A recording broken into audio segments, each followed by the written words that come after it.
오늘은 하나님의 자녀들에게라는 제목으로 함께 하나님의 말씀 나누도록 하겠습니다.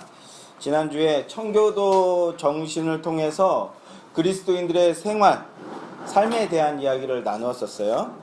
청교도가 성경적 가치관에 의거해서 살아들임을 통해서 유럽과 아메리카 대륙에 자유민주주의를 태동시키는 그 원동력이 되었었다고요.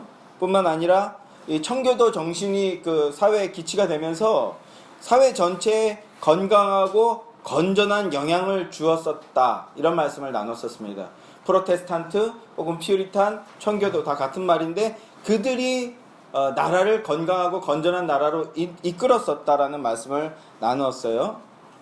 그렇듯이 오늘날 우리도 하나님의 백성이자 동시에 대한민국의 국민으로서 우리나라를 건강하고 부강한 나라로 만드는데 이 숫자가 열악하고 그래서 굉장히 미약할지라도 우리가 나 한 명이 바르게 깨어서 그렇게 살면 대한민국이 그만큼 건강해지고 깨끗해지고 거룩해지는 거니까, 그렇게 함으로써 우리나라가 건강해지게 되는데 일조하자, 이런 것이었습니다. 오늘은 그에 이어서 청교도 정신을 통해서 자녀 교육에 대해서 함께 생각해 보고자 합니다. 이제 지난주에 이어서 하는 건데요. 우리 자녀들 그리고 청년들에게 그리스도인으로서 어떤 마음가짐과 태도를 그리고 가치관을 가져야 할지 함께 생각해 보고 권면하려고 합니다. 오늘 날씨가 엄청 덥죠. 이제 이 에어컨 풀로 가동해도 지금 약간 더운데, 자세를 좀 고쳐 잡아 봅시다. 80년대에는 에어컨도 없었고요. 조선시대에도 에어컨이 없었어요. 근데도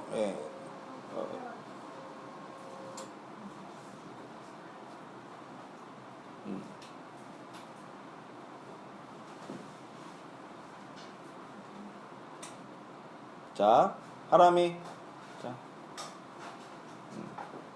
그렇게 하면 안 돼.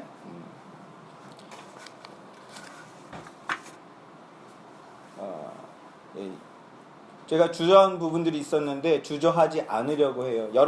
여러 사람 눈치를 좀 봤는데 그렇게 하지 않으려고 합니다. 오늘 설교는 좀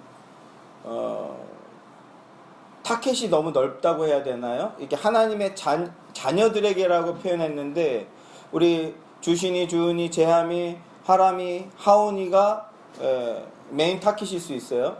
이 설교에. 이 표현이 좀 우습지만, 그리고 수연이까지. 그렇다고 해서 여기 나머지 분들은 하나님의 자녀가 아닌 것은 아니죠. 오늘 나눌 내용들을 엇비슷하게 혹은 머리로라도 이미 인생 경험을 통해서 아실 수 있는 내용들이지만, 그렇게 살고 있느냐라는 측면에서는 또 다를 수 있는 얘기거든요. 뿐만 아니라 부모로서 자녀들에게 가르쳐줘야 되는 부분이기도 해요.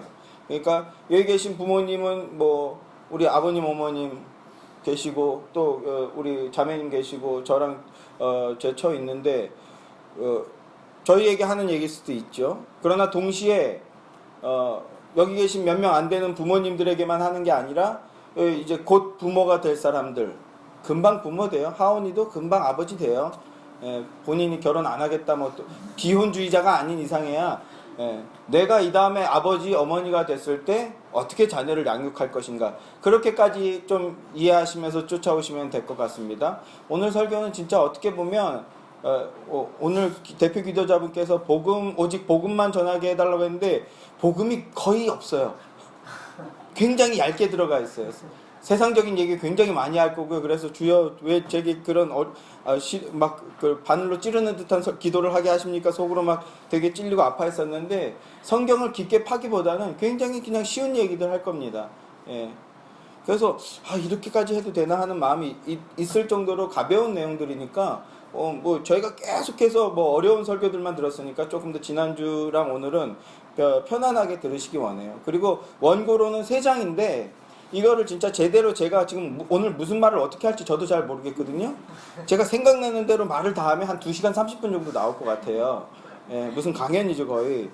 그래서 시간 되면 끊고 8월 달은 마지막에 가정 다시 그 부부에 대한 설교까지 해서 이렇게 가볍게 좀 설교할까 하는 생각도 있는데 제가 이게 지금 몇 분이 나올지 정확하게 모르겠어요. 하는 대로 봐서 사도신경 강해를 조금 멈추고 뭐 청소년들을 위해서 혹은 부부를 위해서 가정을 위해서 청년들을 위해서 조금 한번 이달에는 얘기를 해볼까 그런 마음도 있습니다. 자, 아무튼 제가 어떻게 무슨 소리를 하게 될지 두렵고 떨리는 마음으로 한번 얘기해 보겠습니다. 오늘 본문을 우리 청소년들 그리고 청년들에게 청년들이 그리스도인으로서 어떤 마음가짐과 태도, 가치관을 가져야 될지 함께 생각해보고 권면하고자 한다고 말씀드렸는데 결론부터 말씀드린다면 선한 것과 악한 것을 분별할 수 있는 자. 지난주에도 이제 이 말씀 히브리서 5장 14절의 말씀을 조금 주의하듯이 나눴지 않습니까? 지난주 설교를 다시 들어보시기 원해요. 자, 선한 것과 악한 것을 분별할 수 있는 자. 예수 안에서 그리스도인이란 예수 안에서 옳고 그름을 분별하여서 옳음을 추구하면서 실천하는 삶을 살 수 있는 자. 그런 자가 그리스도인이고 그리고 여러분들을 그렇게 양육하고 훈련시켜 나가야 한다는 거죠. 부모들은 그럴 책임이 있다는 거고요. 교회의 모든 프로그램들 그런 의미를 담고 있다는 겁니다.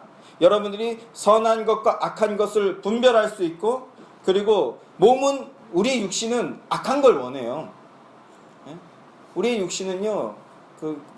몸에 좋다 그러면 막 맨날 콩자반이나 무슨 두릅나물 이런 또 뭐 있죠. 하여튼 저도 그런 거 별로 안 먹어서 입에 쭉쭉 안 나오는데 그런 몸에 좋은 채소나 이런 거 먹기보다는요. 뭐 먹기 원합니까? 치킨 먹고 라면 먹고 이런 거 원하잖아요. 우리 육신대로 나누면 우리는 그런 걸 찾게 돼 있단 말입니다.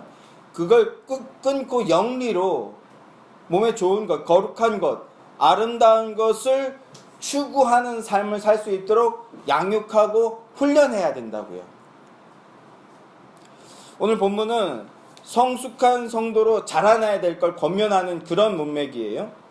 성숙한 성도가 되기 위해서는 먼저 뭘 해야 된다고요?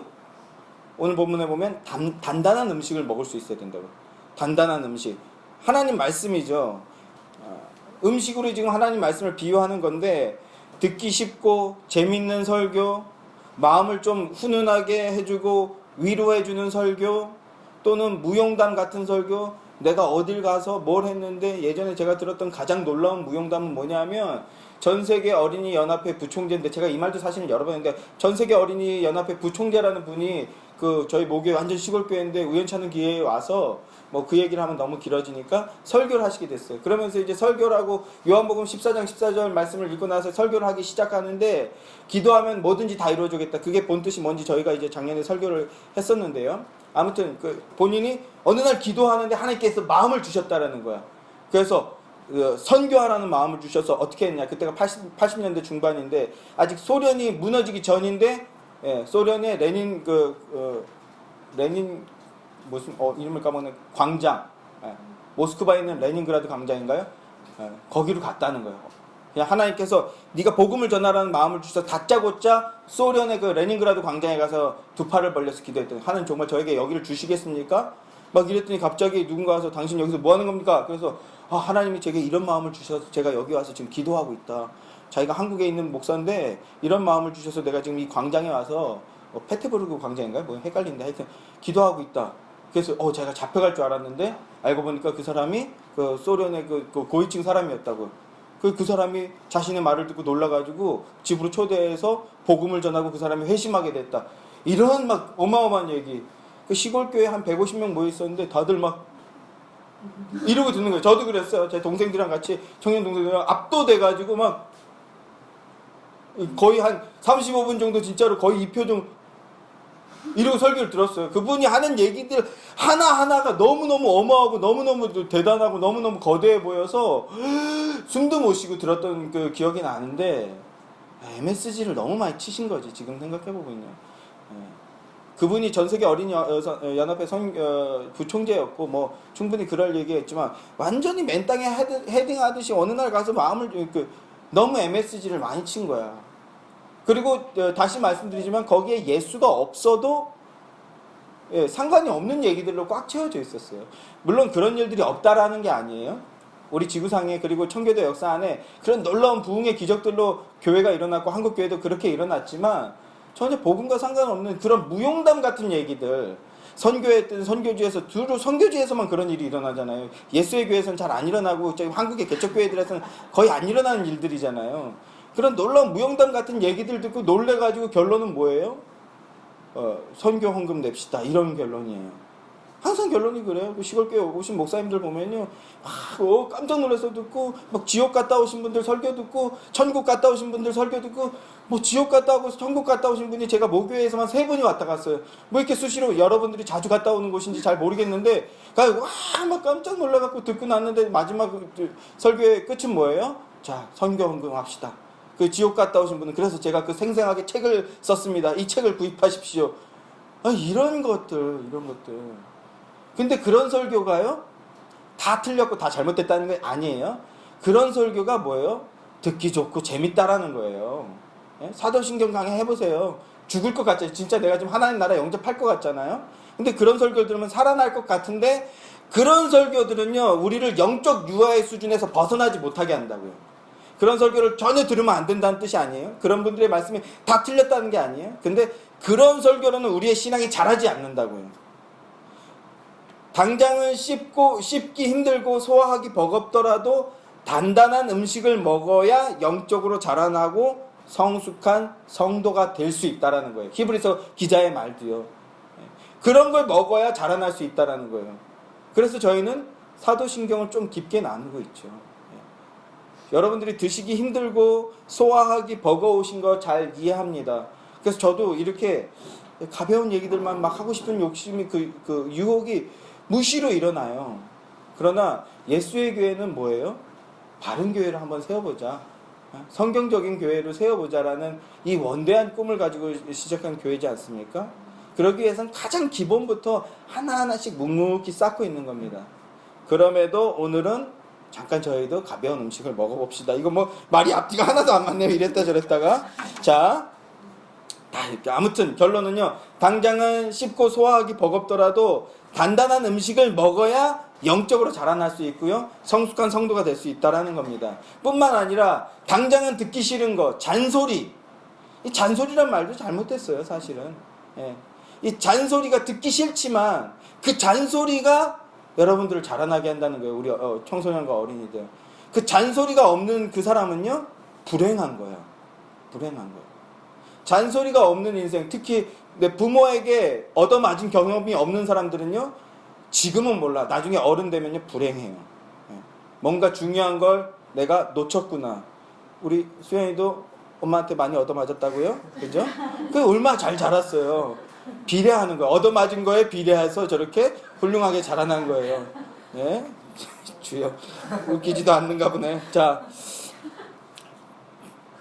제발 주여 도와주소서. 자, 뭐 쓸데없는 얘기였어요. 자, 에베소서 6장 4절 말씀해 보면요, 아비들아, 너희 자녀를 노엽게 하지 말고 오직 주의 교훈과 훈계로 양육하라, 이렇게 얘기하죠. 그러면 자녀들은요, 앞에 부분을 기뻐하죠.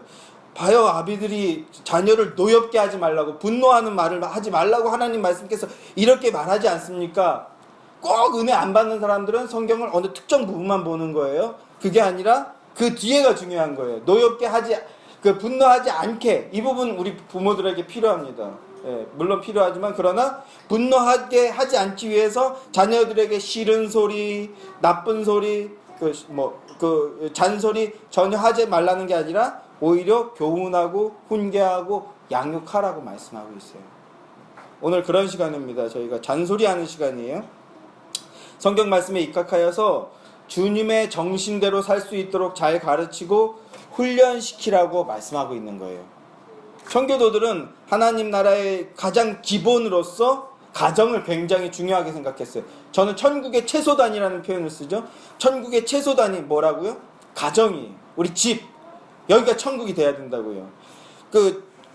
하나님 나라의 채소단위로서 가정을 굉장히 중요하게 생각했고, 그 가정이 하나님 나라가 되기 위해서 어떻게 했느냐, 자녀를 말씀으로 그리고 성경적 가치로 엄청 열심히 가르쳤어요.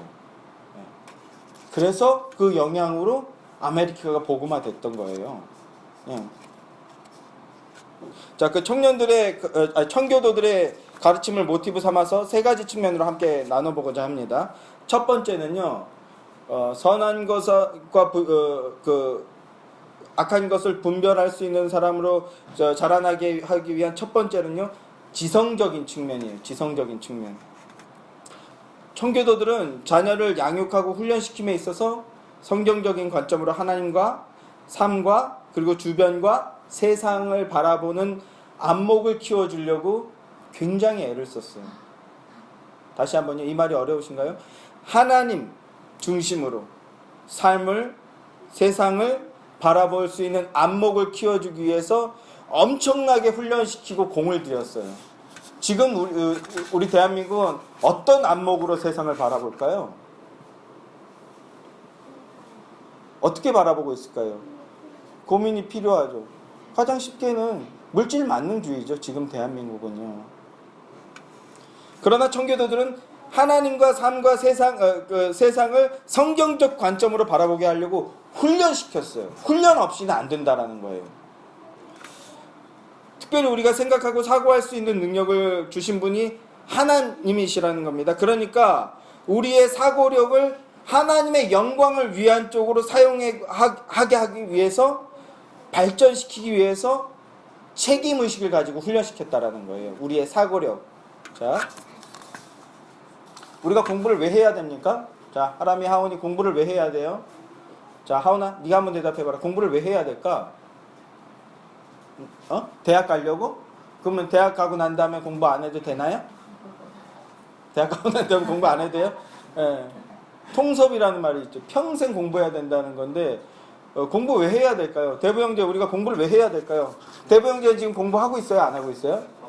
지금도 하고 있죠. 예. 우리 다 평생 공부해야 되잖아요. 공부를 왜 해야 될까요?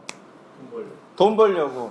예, 그것도 틀린 말은 아니죠. 대학 가려고 틀린 말 아닙니다. 그러나 목표가 대학 가기 위해서 공부하는 거라면요, 대학 간 다음에는 그 공부를 안 해도 되고요.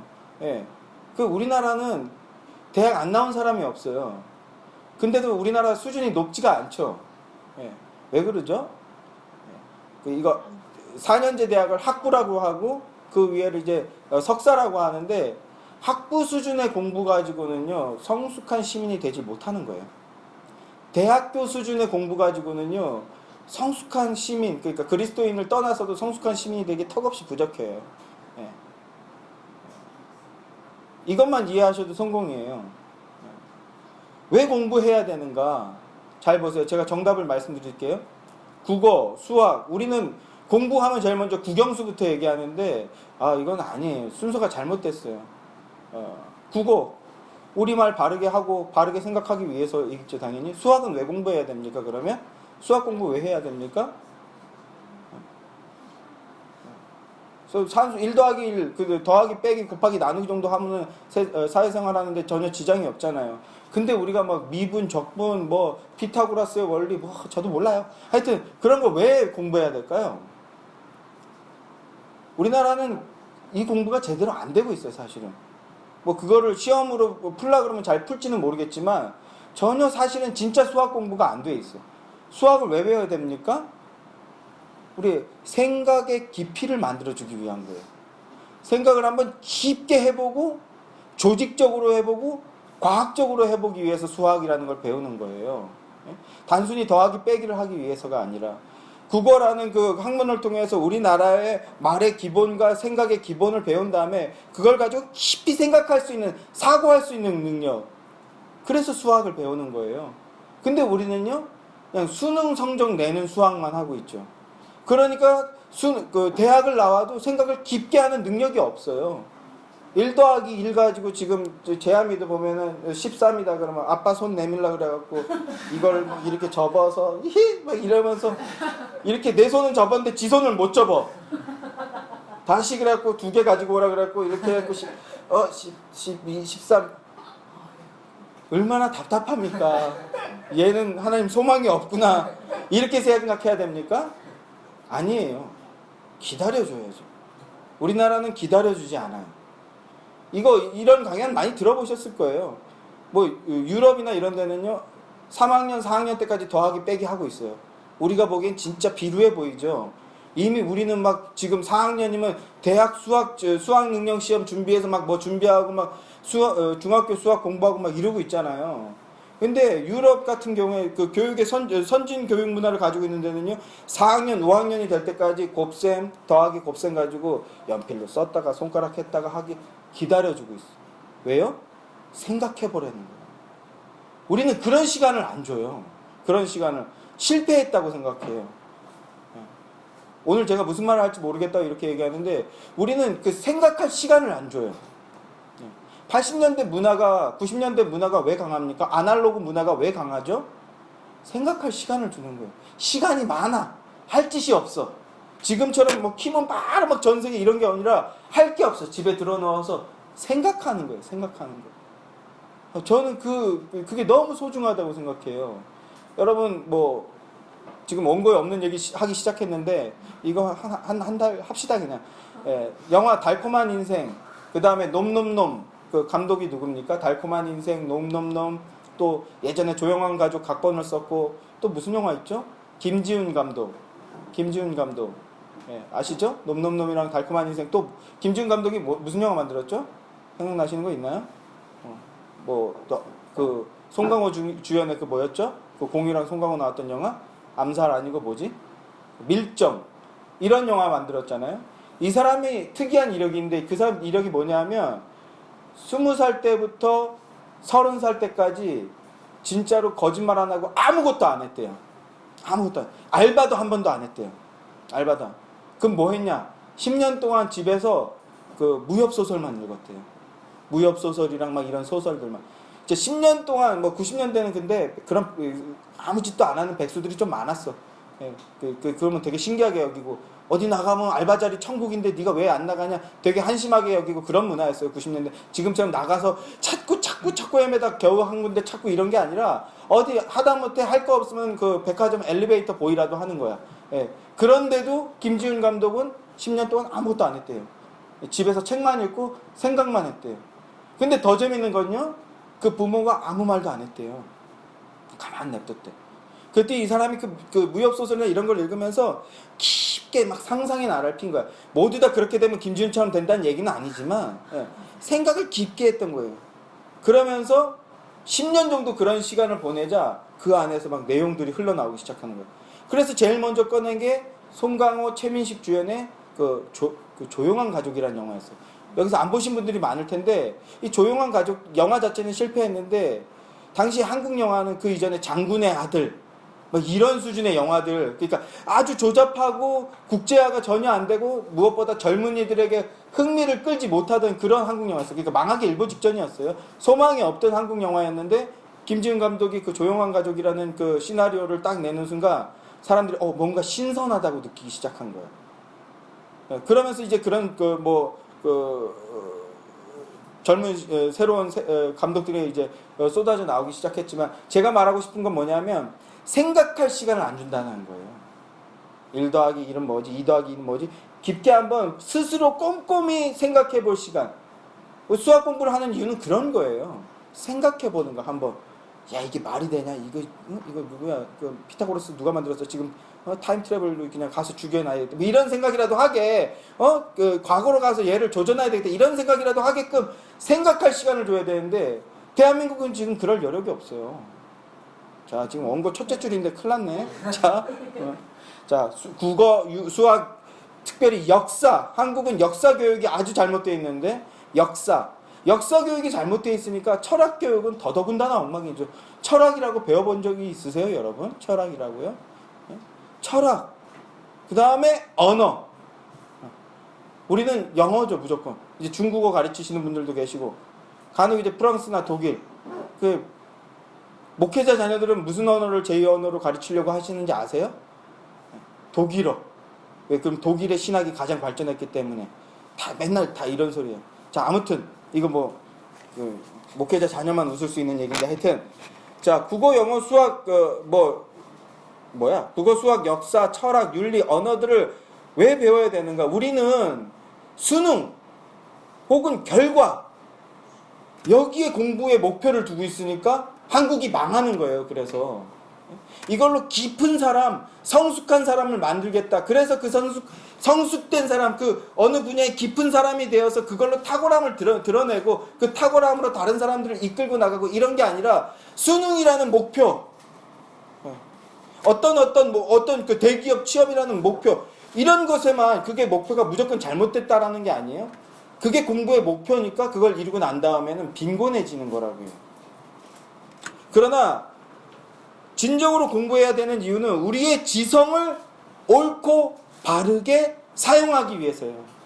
바르게 생각하고 바르게 이해하고 바르게 사용하기 위해서 배워야 되는 거예요. 더 나아가서 하나님 말씀 안에서 생각하고 이해하고 공감하고 교감하고 그리고 나눠주고, 그래서 공부해야 되는 거라고요. 그걸 하려면 최소한 국어가, 수학이, 수학 공부 덜 하면 어떻게 되는 줄 아세요? 저처럼 되는 거예요. 너무너무 그때 수학 공부를 좀 더 했어야 돼. 그래야 생각을 조금 더 깊게 할 수 있는데, 그래서 국어, 수학, 역사, 철학, 윤리, 언어, 그리고 가장 중요한 것, 성경을 배우는 거예요. 옳고 바르게 생각하기 위해서, 그리고 나누기 위해서, 하나님 뜻대로 사용하기 위해서 공부해야 된다고요. 성경을 배워야 되는데 그럼 국어하고요, 수학하고 언어, 윤리, 철학 이런 게 잘 돼 있어야 돼요. 그래야 성경을 바르게 배우는 거예요. 그게 안 돼 있으니까 우리 한국 교회가 이렇게 그냥 폭망인 거예요. 우리나라는 그거 문맹률이 95% 정도 된다고 하죠. 그죠? 반문맹률이라고 그래야 되나? 뭐라 그러죠? 우리나라 사람들은 글을 읽고 쓸 수 있는 사람이 95% 정도 된다고 하잖아요. 그런데 실질 문맹률이라는 게 있어요. 실질 문맹률. 우리나라 사람들 글을 읽고 쓸 줄 아는데 어떤 조금만 깊은 얘기를 하면 그걸 이해하는 능력이 현저하게 떨어지는 거예요. 이게 실질 문맹력이에요. 그래서 어떤 그 문장을 주게 이게 의미하는 의도가 뭡니까? 했을 때 30% 이상이 그걸 이해를 못한다라는 거예요. 제가 말할 때, 설교할 때 막 여러 가지 대도 않는 드립도 치고 성경 본문도 읽고 막 어떤 문화사회 그 시사 경제에 관한 예화도 드리고 하는데, 그 하는 이유, 의도라는 게 있을 거 아닙니까? 말하는 의도. 그 의도까지 이해하는 능력이 현저하게 떨어진다라는 거예요. 그러니까 제가 천국을 갔다 왔는데, 제가 지옥을 갔다 왔는데 전부 다 시체 덩어리고 여러분들이 그 안에 있었습니다 막 이런 얘기하고 난 다음에, 그러면 아이고 주여 잘못했습니다 이런 다음에, 여러분 여기다가 작정 헌금에 이름 쓰십시오 이런 데다 아멘 하는 거예요. 이런 데다가 아멘 하는 거예요. 실질 문맹률이 현저하게 떨어지니까, 말하는 의도를 이해 못하니까. 그러니까 야바이꾼 같은 사람들, 야바이꾼 같은 지도자들, 야바이꾼 같은 강사들, 야바이꾼 같은 목사들한테 속아 넘어가게 되는 거라고요. 그래서 지금도 여러분 열심히 성경을 읽고요, 열심히 역사 공부하고요, 열심히 철학 공부하셔야 되는 거예요. 학교 공부 끝났으니까 끝난 게 아닙니다. 지금 저도 여러분한테 사기치고 있을 수 있잖아요. 저게 무슨 말로 지금 구워 삼으려고 하나, 공부하셔야 돼요. 결론적으로요, 하나님이 우리에게 사고력을 주신 것이, 사고할 수 있는 지성력을 주신 것은요, 하나님께 영광 돌리라는 거예요. 하나님께. 어디서?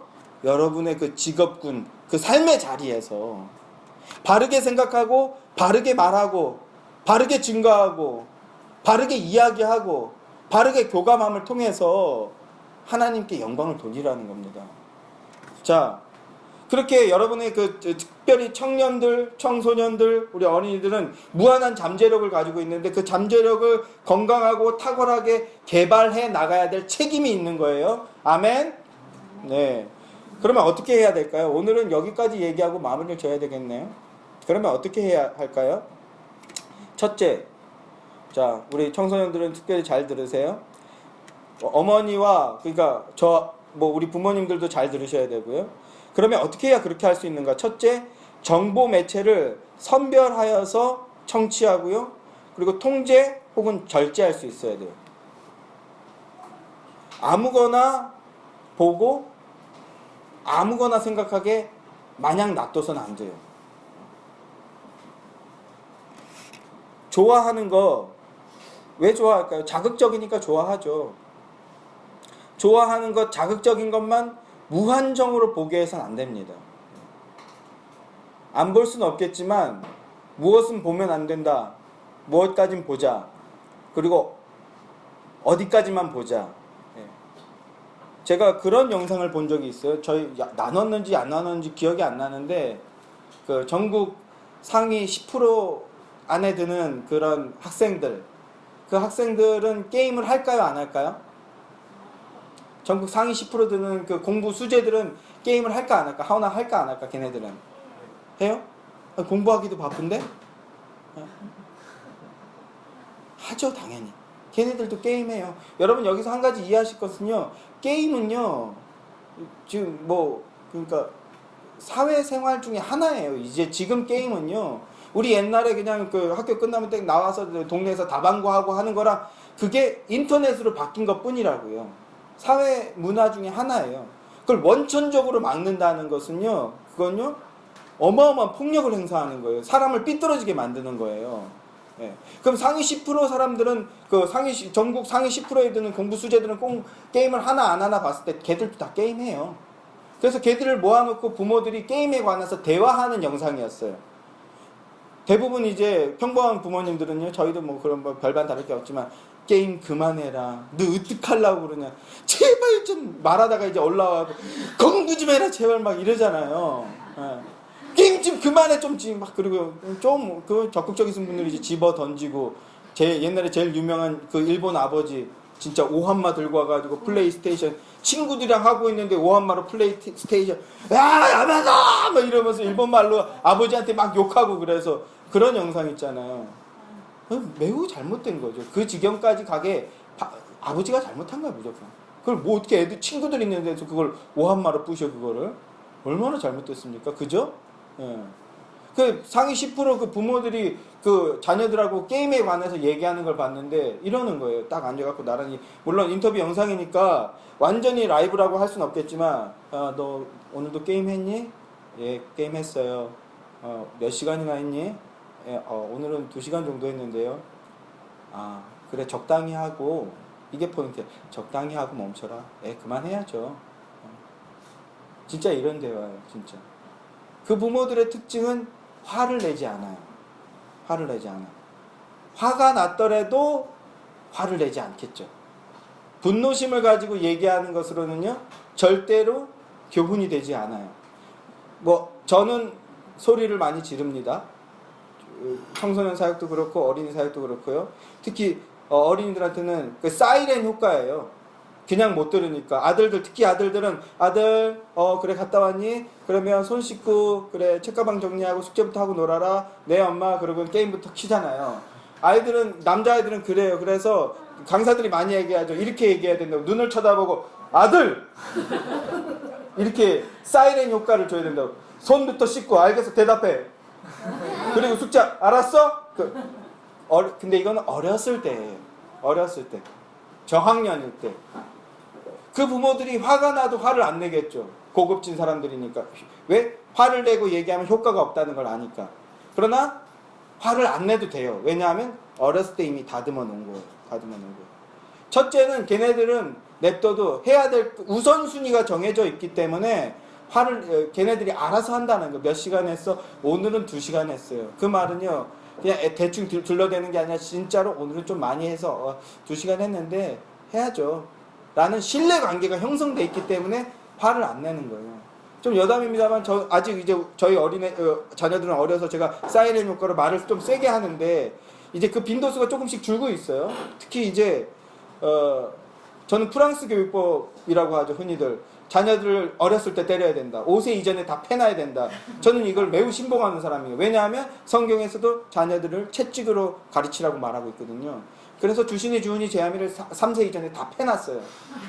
충분히 패놨어요. 그거 제가 주신이 패는 거를 저희 청년 하나가 보고 기겁을 해갖고 교회를 떠났는데, 예, 약간 농담이고요. 하여튼 걔가 기겁을 했어. 제가 주신이를 때리는 걸 보고 기겁을 했어. 실문지 마른 걸로 그때 2살 반 정도 됐을 거예요. 나이로는 물리적 나이로는 3살이지만 2살 반 정도 된 거를 제가 팡팡팡 치는 걸 보고는 걔도 또 놀래갖고 이렇게 유아실이었는데, 예. 설마 근데 제가 그 소리만 큰 거지 얘가 그걸로 어디 뼈 부러지고 뭐 멍들고 하겠어요? 예? 멍들었나? 하여튼 예. 그 3살 이전에 다 패놔서 지금은 손 갈 게 없어요. 대신 뭐래요? 야! 사이렌 효과죠. 근데 화요일인가 주신이가 저한테 그러더라고요. 아빠 너무 세게 얘기하는 거 아니야? 제가 또 얘가 이제 눈치챘구나. 얘가 다 알아버렸구나. 이제 그냥 무작정 크게 얘기하는 걸로는 안 되는구나를 이제 거의 그렇게 됐어요. 그럼 그 다음부터는요 차분히 대화해야 돼요. 야, 잘 봐봐. 네가 지금 하는 행동의 선후 과정을 보자. 말로 이제 차분히 조져놔야 되는 때가 서서히 다가오고 있어요. 제가 지금 여러 가지 우스운 얘기를 했지만 어디까지 얘기하다 일로 왔습니까? 예. 상위 10%들은 물론 그 아이들도 게임을 하지만 부모들이 흥분하지 않아요. 왜냐하면 이미 신뢰관계가 쌓여 있어요. 여기서 첫째 부모님들은요 청소년들한테는 흥분해서 말하면 무조건 안 돼요. 말로 차분하게 시간을 들여서 패놔야 돼요. 그냥 논리적으로 조져놔야지 사운드로는 더 이상 못 조져요. 사운드로 하면 빨리 끝나고 좋지만 절대 그렇게 되지 않는다는 것이. 둘째는요 자녀들이 훈련이 되어 있어요.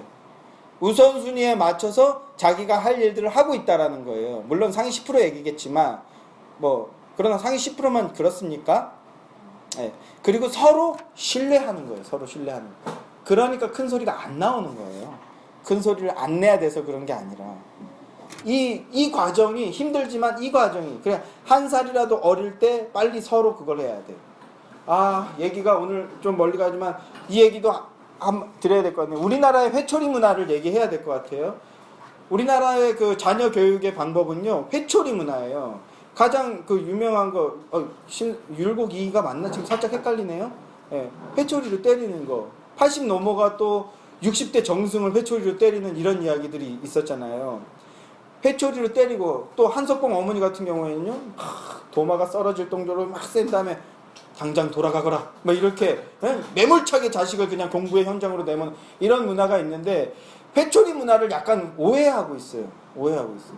회초리 문화는 어떤 문화니까 자녀를 매로써 가르치고 훈육하고 가르치게 잘하게 하겠다라는 건데, 첫째는요 제가 이 얘기를 했더니 전혀 이해 못하는 사람들이, 공감 못하는 사람들이 굉장히 많은데, 어머니들이 주로 이 자녀를 때리는 건 어머니 역할이에요. 아버지들은요 아니에요. 조선시대 때도 어떻게 합니까? 산에 가서 우리 아이들을 때릴 회초리를 정성스럽게 꺾어오는 거예요. 정성스럽게 어떤 걸로 때려야 얘가 효과적으로 얻어 터질까 생각하면서 정성스럽게 가지들을 나무를 꺾어오는 거예요. 자, 제가 우스갯소리처럼 얘기했지만 혹시나 우리 아이들을 때려야 되는데 여기에 뭐 가시 같은 게 있으면 애가 상처가 나잖아요. 그러지 않은 나무로 정성스럽게 골라오는 거예요. 그리고 다 집에 가장 잘 보이는 데다 비치해 놓는 거야. 저기 가져와라 하면 가져올 수 있게. 여기서 하나는 아이들 회초리를 고를 때, 첫째는 상처가 나지 않는 고른 거, 그리고 그 가지를 꺾을 때 부모의 그 본성도 꺾이는 거예요. 내가 화가 난다고 애를 때리는 게 아니라 정말 신중하게 때려야 되겠다. 때려야만 된다면 때려야 될 때가 올 수밖에 없어요. 맞아도 되는 짓은 없지만 때려야 될 때는 있어요. 이 말 이해하시죠? 맞아도 되는 짓, 맞아서 싼 짓은 없지만 때려야 될 일들이 있다고요. 그때 내 그 기분에, 내 화에 내 자녀를 때리는 것이 아니라 꼭 필요할 때 때리겠다. 부모가 먼저 한번 꺾이는 거예요. 그 가지와 함께. 함부로 때리지 않는다라는 거예요. 그리고 그걸 정성스럽게 다듬어서 가장 잘 보이는 데 넣는 거예요. 그리고 때린 다음에 어떻게 합니까? 반드시 보듬어 주는 거예요. 반드시 보듬어 주는 거예요. 이걸 아는데 실천하지 않는 부모들이 굉장히 많아요. 그리고 어렸을 때 때린 다음에 그 때린 부위에 약 바를 때, 이게 그 약을 발라줄 때 그때가 훈육이에요. 때리면 애가 발라지는 게 아니라 때린 다음에 거기에 상처가 났을 때 거기에 약을 발라줄 때 그때가 그 진짜 훈육이에요. 근데 그냥 기분 내키는 대로 올려 붙이고, 에? 맞는 사람도 알아. 그러면 엄마가 화나서 때리는구나, 엄마 기분에 때리는구나, 엄마 기분에 화내는구나. 그게 먼저 한번 죽고, 그런 다음에 때리고 난 다음에 반드시 거기를 문질러 줘야 돼요. 그때 애가 바르게 되는 거예요. 때렸다고 해서 바르게 되는 게 아니라. 저는 감사한 게 제 처도 이 원리를 알고 있더라고요. 어디서 배웠는지 모르겠어요. 근데 이 원리를 알고 있더라고요. 남자들은 약간, 저도 이걸 약간 쭉 뭔가 안 될 때가 있어요. 근데 처가 옆에서 도와주더라고요. 예. 그래서 꼭 안아줄 수 있게. 말로 때린 다음에도 마찬가지예요. 자, 다시 원고로 돌아올게요. 자, 우리 그 회초리 문화까지 얘기했는데, 때려야 될 때가 있어요. 청소년부터는요, 말로 때려야 돼요. 왜냐하면, 좋아하는 거, 자극적인 걸 무제한으로 보게 해서는 안 되기 때문이에요. 어머니들이 그래서 지금 우리 특히 청소 어머니도 문화에 어떤 문화가 유행하는지 아셔야 돼요. 애가 보는 거, 너 무조건 안 된다. 그렇게 하면 그 말이 대화가 통하겠습니까? 아, 이 게임은 이래서, 그래, 그러면 이 정도만 해라. 예, 아셔야 돼요. 예. 유행하는 그 가수나 배우나 뭐 또 그 무엇 아셔야 돼요. 열심히. 그래서 제가 보는 거예요. 네, 그렇습니다. 예. 제가 지금 저희 아이들한테 가장 많이 하는 말 중에 하나가 뭐냐 하면, 멈춰야 될 때 못 멈추면 뭐 된다? 바보 된다. 절제하는 훈련이에요. 딱 끊고 멈출 때 멈춰야 되는 거예요. 이 훈련. 이 훈련이 굉장히 중요합니다. 사회생활 할 때. 못 멈추는 사람들이 있어요. 어른이 됐는데도. 어렸을 때부터 훈련돼야 됩니다. 부모님 혹은 선생님 또는 멘토들을 통해서 무엇을 듣고 무엇을 보고 해야 되는지 자꾸 찾아서 들으려 해야 돼요. 자녀들한테 말하는 건데 아무도 안 들은 것 같은데, 내가 뭘 듣고 뭘 봐야 될지 부모와 수시로 혹은 선생님 혹은 멘토들, 여기 좋은 형들 있잖아요. 누나도 있고 언니도 있고 들어야 돼요. 내가 이런 거 봤다 이런 거 얘기하면서 또 그러면 어떤 게 재밌는지 듣고 배워야 돼요. 그런 건 위험한데 이런 얘기 들어야 됩니다. 자, 두 번째는요, 이건 약간 부모님한테 드리는 말씀일 수도 있겠지만 좋은 읽을거리를 제공해 줘야 돼요. 좋은 읽을거리. 우리 청년들도 제가 영상 무지하게 날려드리죠? 근데 안 보는 거 다 알아 이것들아. 예? 열심히 보셔야 돼요. 예? 좋은 읽을거리를 제공받아야 하고요. 우리 자녀들도요, 스스로 찾아야 돼요. 뭐가 좋은 건지 찾아야 돼요. 첫째 부모님이 기초를 세워주지만 본인들이 찾지 않으면요, 절대로 세워지지 않아요. 서점과 도서관 가는 건 굉장히 좋은 습관입니다. 서점이나 도서관 같은 데 가서 꼭 책을 사야 되는 게 아니에요. 서점과 도서관 같은, 이 얘기는 누구나 다 하는 말인데 실제로 해보면 이게 얼마나 좋은지 알게 되는데, 서점하고 도서관을 가서 제목을 보고 오는 거예요. 제목을 보고 오는 거예요. 그 제목이 그 책의 절반이거든요. 그러니까 어떤 책들을, 제목들, 그런 것들 많이 보여주셔야 돼요. 그리고 여러분들도 많이 봐야 돼요. 그 셋째는요, 지적인 대화를 나누기 위해서 힘쓰셔야 돼요. 지적인 대화들. 어떤 생각을 하고 있는지 들어야 하고요. 자녀들이 어떤 생각을 하고 있는지, 우리 형제 자매들이 어떤 생각을 하고 있는지 들어야 하고요. 그리고 동시에 그거를 적절하게 말할 수 있는 훈련을 수시로 해야 됩니다. 수시로. 그리고 넷째는요, 교리문답을 가르치고 배우기 위해서 힘써야 됩니다. 차분히 함께 기도하고, 그리고 하나님의 말씀의 원리를 읽히고요. 겸손히 하나님 말씀에 귀 기울인 훈련이 반드시 필요합니다. 그것만이 사람을 바르게 세우는 거예요. 학문으로 하면요, 신학이 가장 높은 단계의 학문이에요. 학문으로 따졌을 때도요. 수학 배우고 철학 배우고 그 다음에 신학 배우는 거거든요. 하나님 안 믿더라도. 그래서 하나님 말씀 열심히 읽고 교리를 통해서 훈련해야 됩니다. 그럼으로써 겸손히 하나님 말씀에 귀 기울이는 훈련을 하는 거예요. 이를테면 설교 말씀을 듣고 노트에 기록하는 거, 우리 그렇게 하셨다고 말씀드렸어요. 집에 가서 다시 노트에 기록해 보는 거, 그래서 포인트를 잡아내는 거죠. 너무너무 좋은 훈련인 것 같아요. 너무너무 좋은 훈련인 것 같아요. 계속해서 진행하시면 좋겠습니다. 다섯째는요, 이 모든 것들을 겸손히 마음에 새기는 훈련을 지속적으로 이루어 나가셔야 돼요. 지속적으로. 그래서 지식을 많이 배우면요, 머리 큰다 그러잖아요. 교만해질 수밖에 없어요. 그러나 그건 참된 지식이 아니에요. 참된 지식이라는 것은요, 겸손해지는 거예요. 겸손해지는 거예요. 지성적인 능력을 키우려고 애를 써야 하겠지만 단순히 지식만 쌓게 되면 자기가 잘해서 된 거라고 생각하게 된다고요. 그러나 진짜 지식은 뭐예요? 하나님으로부터 왔다는 사실을 기억하는 거예요. 또 하나님으로부터 어떻게 옵니까? 우리 부모로부터 왔다는 사실.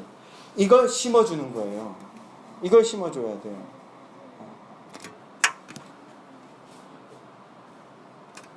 내게 주어지고 제공되고 있는 이 모든 것들이 나의 부모를 통해서 왔구나라는 것을 가르쳐 주셔야 돼요. 인식시켜 주셔야 돼요. 저절로 알게 되려면 세상에서 몇 번 자빠져야 돼. 근데 그 과정이 부모 마음은 싫잖아요. 인생의 밑바닥 경험하고 그래서 알게 되는 거 부모로서는 싫잖아요. 그러니까 부모님이 먼저 네가 입게 된 옷, 네가 먹고 있는 음식, 네가 자고 있는 그 공간, 네가 배울 수 있게 된 거, 네가 좋은 사람들과 만나서 교제할 수 있게 된 거, 그게 어디로부터 왔는지 알아? 하나님과 그리고 부모를 통해서 왔어 라는 걸 가르쳐 주셔야 돼요. 이게 쑥스러울 수 있지만 저는 쑥스러울 수 있지만요, 좀 애매할 수 있지만 부모가 스스로 가르쳐 줘야 돼요. 네가 받는 그 환경들 어디서 제공되는 줄 알아? 내가 피땀 흘려 또 번 돈으로 되는 거야. 그러니까 까불지 마라. 이 얘기 해주셔야 돼. 이게 자녀 사랑입니다. 이게 자녀를 거룩하게 만드는 첩경이에요. 그걸 채찍이라고 표현한 겁니다. 오늘 이제 말씀을 맺겠습니다. 제가 생각하는 가장 훌륭한 아버지 중에 한 분이 어떤 분이냐 하면요, 원빈 아버지, 김도진 씨 아버지. 예. 그 원빈이 삼형제인가 삼남매인가 그렇거든요.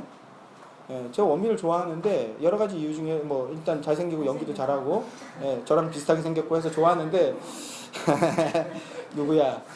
누가 침 뱉었어? 자, 그런데 저는 그 원빈의 아버지를 굉장히 높이 삽니다. 예, 여러분 원빈이라는 배우가 스캔들이 한 번도 난 적이 없어요. 아시죠? 그러니까 나쁜 소식, 나쁜. 어떤 연예인이랑 뭐 여자 연예인이랑 어땠고 저땠다 어느 이런 추문이 난 적이 한 번도 없어요. 그 이나영이 이 여자도 자기는 남자 얼굴 안 본다 그래놓고서는요 원빈이랑 결혼하고 이런 아주 악한 여자인데, 하여튼 예, 이나영이랑 결혼해서 아이 낳을 때까지 거의 40살인가 결혼했잖아요. 20여 년 동안 연애 생활하면서 추문이 난 적이 한 번도 없어요. 저는 그게 아버지의 가르침 때문이라고 생각해요. 그 원빈 아버지가 원빈에게 어떤 가르침을 줬습니까? 예. 원빈이 어느 날 자기 연예인 한다 그러니까 그 원빈 형도 엄청 잘생겼더만요. 보니까 그 아버지는요, 여러분 찾아보세요. 원빈보다 더 잘생겼어 아버지가. 예. 아버지가 더 잘생겼고 첫째 형이 더 잘생겼고 가족 중에서 원빈이 제일 못생긴 게 맞더라고요. 아무튼 원빈이 어느 날 아버지 저 연예인 하려고 그랬더니 정읍 살았거든요. 이 사람이 강원도 정읍 맞나? 정읍인가? 하여튼 거기 그렇구나. 강원도 그럼 정읍 말고 강원도에 뭐 있어요? 정선. 무식이 또. 자, 아무튼 강원도 정선인가 하여튼 그 깡시곤에서 살았어요. 그때 아버지 저 연예인 할래요. 그랬더니 그 아버지가 야 정선 읍내 나가봐라야. 너보다 잘생긴 애도 천지다. 자식한테 이런 귀한 가르침을 줬어요. 네? 일단 아버지가 그 말하니까 건이가 뿜뿜이지 뭐 아버지가 더 잘생겼으니까. 네? 근데 저는 그렇게 생각해요. 이 아이가 외모나 외적인 매력, 딱 처음 원빈이 그 김희선 나오는 드라마에 등장하자마자 전국이 그냥 또 숨을 멎었어. 이 한 명의 그 등장으로 모든 국민들이 숨을 먹고 쳐다봤어요. 예, 지금 봐도 잘생겼는데 그 20살 때 얼마나 뽀송뽀송 잘생겼었겠어요. 예, 김희선이도 당대 제일 기쁘다는 애인데 걔마저도 막 너무 잘생겨서 자기도 숨이 멎는 줄 알았다 이럴 정도로. 예, 그런데 부모가 야 읍내 나가봐라. 너보다 잘생긴 사람 천지야. 얼굴로 교만해지지 말라는 거죠. 저는 그렇게 받아요. 그 말을. 아버지 그분이 진짜로 그렇게 가르치셨는지 솔직히 잘 모르겠지만 저는 그렇게 받아요.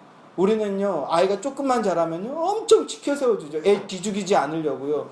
애가 조금만 달리기를 잘하면요 어떻게 합니까? 식당에서든 어디서든 막 우리 아들은 우사인 볼트가 될지 몰라 이러면서 우리 애들가 우사인 볼트가 될지 모르는데 어디 가면 식당에서 애를 못 달리게 하냐고 막 우리 애 기죽이지 말라고 우리는 막 이러잖아요. 아이가 조금만 잘한다 싶으면요 막 치켜 세워주느라고 정신이 없어요. 애가 혹시나 그림이라도 잘 그리면 우리 애가 피카소가 될지 몰라 이러면서 애가 막 아무데나 막 벽한지 낙선지 모르는 걸 그리는데 우리 애가 그림은 좀 남의 벽이지만 그림 그릴 수 있지 그걸 왜 말리냐고 막 물질 만능에 쌓여갖고 그냥 성과 낼까봐 혹시나 잘 될까봐 그냥 애를 망가뜨리고 있죠. 아니요, 그거는요 기를 살려주는 게 아니라 애를 바보를 만드는 거라고요. 그게 아니라 원빈처럼 생겼어도 얼굴로 뭐 겸손해져라, 교만해지지 마라. 말씀을 맺을게요. 여러 가지 얘기했지만 열심히 공부하고 훈련해서 탁월함을 갖게 되는 건 칭찬할 일이고 좋은 일이지만, 그러나 첫째, 부모한테 감사할 줄 모르는 사람이요, 이건 잘못된 거예요. 부모한테 감사할 줄 모르는 사람이 어떻게 하나님의 감사, 은혜를 알겠습니까? 우리는, 부모님은요 하나님께 받은 의무로서 반드시 그걸 가르쳐 주셔야 돼요. 좋은 가르침을 제공해주고, 그리고 좋은 것들을 제공해줘야 되지만 동시에 이것들이 어디에서부터 왔는지 아니? 하나님으로부터 왔어. 하나님께 감사하고 겸손히 하나님 말씀에 순종해야 돼 라는 걸 가르쳐 주실 수 있어야 돼요. 오늘 말씀은 여기까지 맺고 다음 주에 이어서 얘기할 텐데요. 다음 주에 이어서 진행하도록 하겠습니다.